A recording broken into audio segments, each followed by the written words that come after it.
Welcome back to the smartest year ever, our quest to become the world's greatest conversationalist. My name is Gordy, and I was just wondering, why do we call them uppercase and lowercase letters? It sounds like typography, but it actually started with storage space. This is day 7 of Word Origins Week, where I am unpacking the weird and wild backstories behind the words that we use every single day. Speaking of every day, I do this every day, so like and subscribe if you haven't so you can keep up every single day. Let's talk about the weird form of social hierarchy that you probably use every single day without even noticing. I'm talking uppercase and lowercase letters. Why do we have 2 versions of every letter, and what do they have to do with a wooden printing tray from the 1400s?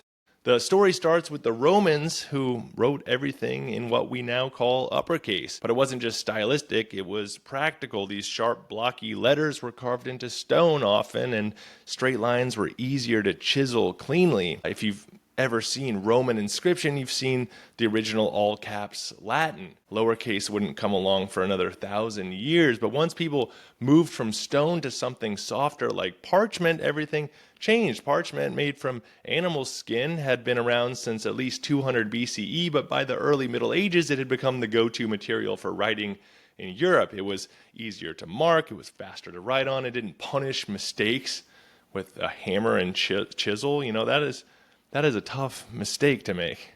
I don't have any more rocks, idiot.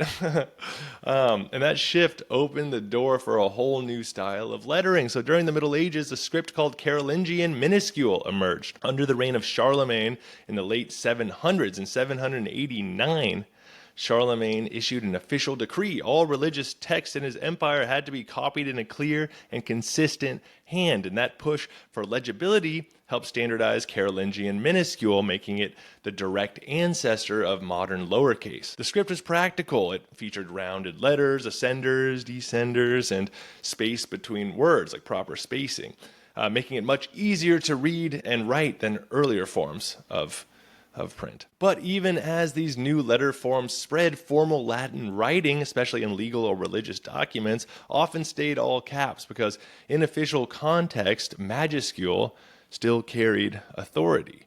Eventually, though, these rather small letters, that's minusculus in Latin, won out, and that's where we get the word minuscule and our modern idea of lowercase.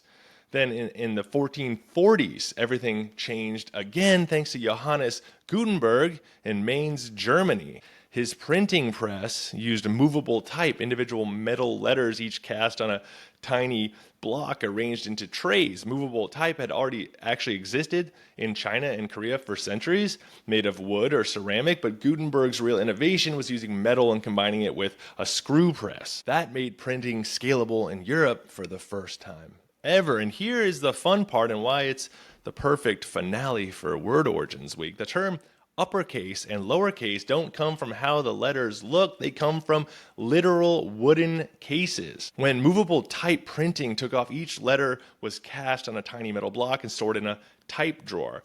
Capital letters were used less often, so they were placed in a harder to reach uppercase, and the more frequently used small letters went in the lower case, closer to the compositor's hands. It wasn't about grammar, it was about ergonomics. That physical setup, 2 trays stacked on top of each other, became permanent vocabulary. Fun fact, in typesetting, each metal letter was called a sort. And so if you ran out of the letter that you needed, you say you have too many E's to write, but you don't have enough E's, that means you were literally out of sorts. And that phrase lives on today, even though most people don't know that it has printing roots. I think that's a really cool little aside there. You know, you're out of sorts. Yeah, I don't have the letters. My job is done. And the system stuck, though. Printers used upper and lower cases for centuries. Typewriters followed the same convention, then came computers, and they didn't even just inherit that idea, they encoded it. Unicode, which we talked about in the emoji episode, treats lowercase and uppercase letters as completely different values, I learned. But there's no universal law about case. You know, in German, every noun starts with a capital letter. Dog, apple, love, the noun. In English, only proper names, and in Arabic, Hebrew, Chinese, and Japanese, no case system at all. They never had an upper or lower case to begin with. So why do we still use both here in English? Part tradition, It's part readability. Studies show mixed case text is just easier to scan. Capitals mark the structure of a sentence. They're kind of like, eye level punctuation in a way. So there you have it. The reason we call them uppercase and lowercase has nothing to do with grammar and everything to do with where the letters were stored in an old wooden box.